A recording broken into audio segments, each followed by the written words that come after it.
Welcome back to Thriving in Love podcast, the podcast that challenges traditional norms so couples can create unique love stories that work for their authentic selves. I'm your host, Sana Akant. I am an intuitive love coach, a speaker, and a writer, and I help couples break patterns, heal emotional baggage, so they can create beautiful, harmonious relationships. Today's episode is really special and great because it is the bread and butter of the work that I do with my clients, and I want to share it with you today. 5 stages of long-term relationships.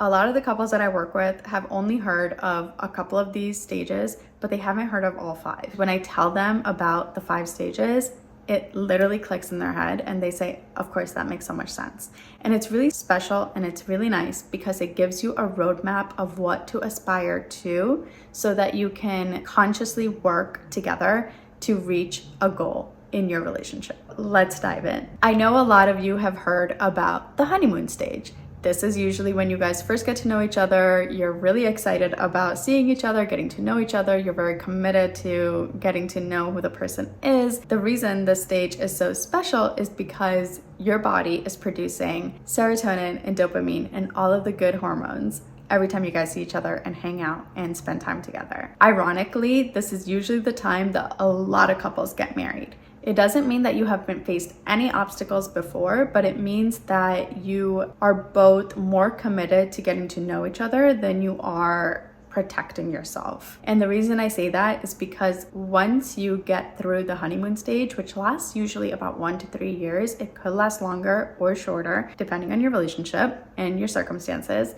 But the next stage is the power struggle stage. This stage is usually when you're identifying your differences with each other and you're realizing that you may not be as compatible as you originally thought. You may start cohabitating and little things around the house start to really annoy you, or you start to feel really disconnected from that honeymoon stage. You start to question, are we really compatible? Is this really the person for me?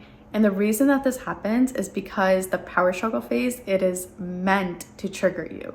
It is a period where you have the opportunity to heal your emotional baggage that you subconsciously still hold within you. It is an opportunity to let go of the past so you can both create a better future together. It is literally the entire purpose of intimate relationships. So instead of fighting each other, once you become aware that you're in the power struggle phase, you start to understand that, okay, you're going to trigger each other. It's natural, it's normal.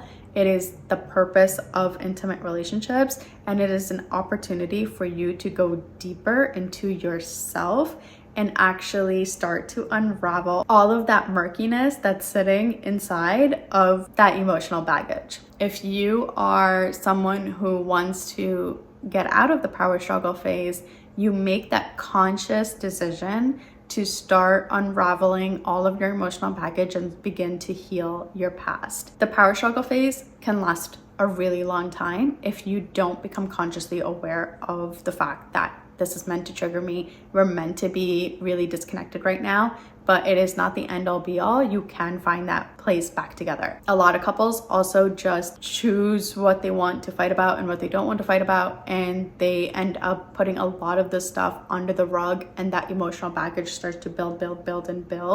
And then that's when resentment sets in, and that's why you see a lot of couples that may be together for 20 to 40 or 50 years, but they're not happy together.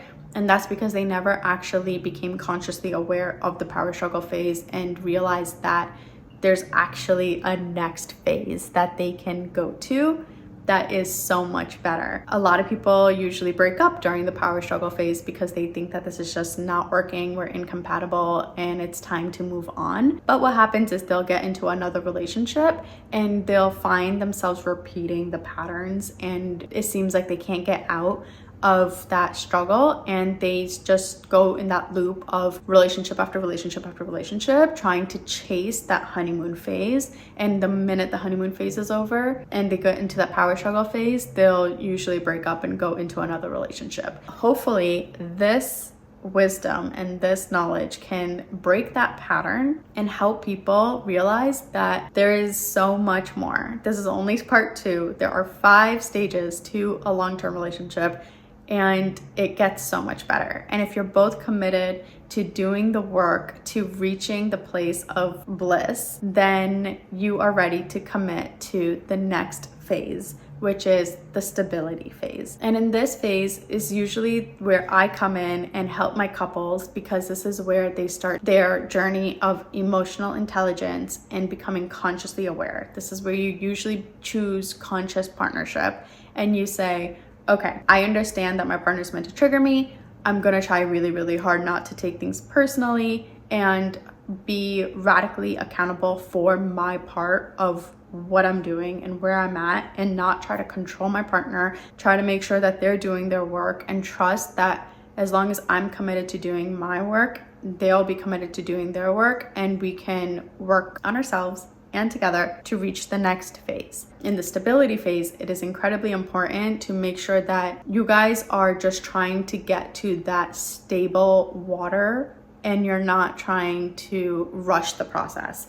Because if you try to build on a rocky foundation, it's going to crash and burn. So you might as well take your time here. Really try to make sure that you are healing the deepest of the deepest wounds, your mother wound, your father wound, your past relationships, and realize that all of that plays a part in your romantic relationship with your partner. So the stability phase is extremely important because this is where you are creating that safe and solid foundation in your relationship, and understanding that instead of fighting each other, you begin to become a team and realize that it is both of you against the problem. You both are going to have two completely different realities to the same situation. You're both valid and you both are able to feel heard, seen, and valued in your experience, because you understand that your entire experience of the situation is based on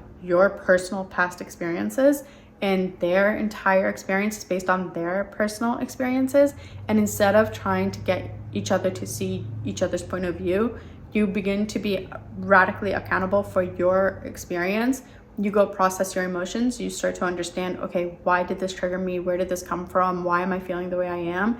They do the same thing. And then I highly recommend during this phase that you commit to once a week, at least, check-ins to navigate through all of the things that you're learning about yourselves so that you can connect deeper together. And this is usually when you create an emotional safe space within your relationship and you begin to understand what emotional intimacy looks like. And it's really nice and beautiful when you're able to feel safe with your partner while you're getting triggered and while you're working on yourself, and understanding that some of us have more baggage than others and we don't know what other people's baggage is, we only know what ours is, and you commit to learning more about yourself.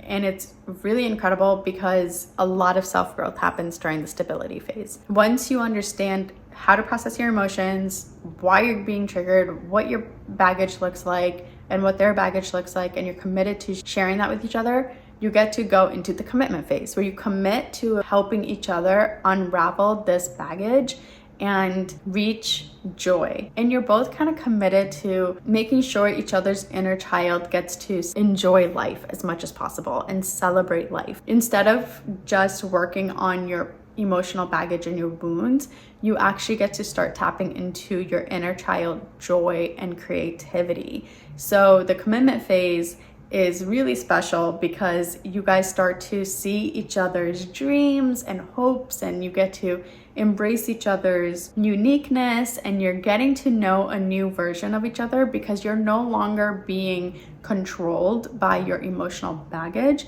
and now you're able to be free to be who you've always wanted to be and who you came here to be, and you commit to each other's evolution and growth. When you build that really solid foundation in the stability phase, the commitment phase gets to be that one step above where you're kind of like solidifying that foundation so that you can get to the next stage, which is bliss, which is the fifth stage of a long-term relationship. This is when you both get to co-create the life that you have always envisioned from a place of love and not fear. So if you're trying to get to bliss, but you're stuck in power struggle and you don't want to look at your emotional baggage, you may be able to create a life together, but you're gonna sabotage it because you still have so much emotional baggage and so much wounding that's holding you back. And you may be reaching things for the wrong reasons, which means that you may be seeking external validation, you may be seeking, fame, money, power, things that you want because of your wounding, not because of your joy. So make sure that whatever you want, whatever your dreams are, they're coming from a place of, I want it because I know that this is going to make me happy and it's going to be really good for the collective, versus, I just want it because I want to prove something to someone else. So get radically honest with yourself about why you want certain things, and then explore where that baggage comes from so that you can clear that. It doesn't mean that your goal changes. It means that your why becomes really clear. And it's really nice to build from that solid foundation of knowing why you want something and achieving it, versus subconsciously trying to have something and then later realizing that once you have it, you're not even fulfilled because you never had the chance to fulfill yourself outside of the wounding that you have and you carry. Okay, so to recap, the 5 stages of a long-term relationship. Honeymoon stage, that's usually when you guys first meet. You're very excited to get to know each other. You're swimming in all those good hormones, and it's a really good time. And then you get to the power struggle phase, where reality sets in and you start to see your differences and you start to question if you should be in this relationship or not. Then you get to the stability phase, where you are committed to working on your emotional baggage individually and together, and realizing the point of relationships, getting to a place of conscious partnership. Then you get to the stage of commitment, where you are both committed to not only healing your inner child, but activating your inner child joy. And that's how you get to bliss, where you're both co-creating from a place of love and not fear. So I hope that was incredibly helpful for you guys, and I hope you're able to see yourselves in one of these stages, and hopefully this awakened something inside of you so that you can help your relationship evolve to the next level and you can continue to grow in love. Even if you reach a place of bliss, it doesn't mean you're going to be there forever. You may fall back into other stages of relationships, but it's not scary, because now you have the tools and resources to identify exactly what's going on in your relationship, why you're feeling disconnected with each other, why you guys are having more fights than usual, and be able to go back into your toolbox and use the tools that worked the first time around, whether it's processing your own emotions, whether it's having your weekly date nights, whether it's having weekly check-ins, or whatever unique thing you guys have found to work, because each relationship is so uniquely different that what works for someone may not work for someone else. And that's why the one-on-one work that I do with my clients is so incredibly important, because I'm able to identify what would work for your authentic self in order for you to go through these stages. So you're able to go back into your toolbox kit, pick up these tools that worked the first time around, and get through those stages quicker. And it's kind of like a cycle of evolution, where like you may have your honeymoon stage, your power struggle, your stability, your commitment, your bliss, but then you may fall back down into one of these here again, but then you just go back up. You know exactly what you need to do in order to get back to that blissful stage where you're co-creating a life that you have always wanted, and you're both working together hand in hand to make that vision a reality. So life is long, take your time. There's no reason for you to always be in bliss. Sometimes there are extremely valuable lessons to learn in that power struggle phase that are extremely essential for your healing and your growth and your evolution. So just be mindful of not rushing the process to just remain in bliss, because that's kind of not realistic either. The beautiful journey is the ebb and flow between all of these 5 stages, and knowing that you're both committed to making sure your inner child is happy, joyful, and you're both rooted in love and not fear. I hope this was helpful. I hope you learned a thing or two. And if you want to work together, I do offer a complimentary coaching call to make sure that we're both a good fit before we make the commitment to work together. So hop into the info below to schedule that call. If you are interested in my weekly love tips, where I share more strategies on how to get through these stages, subscribe to my emails, and if you're watching this on Apple, please leave a rating and a review. It really helps me a lot. And if you're watching this on YouTube, please hit subscribe. I am so thrilled that you guys are tuning in every single week, and it really makes me happy to see that you guys are getting some value out of these videos as well. Thank you so much for being here, and I will see you next week.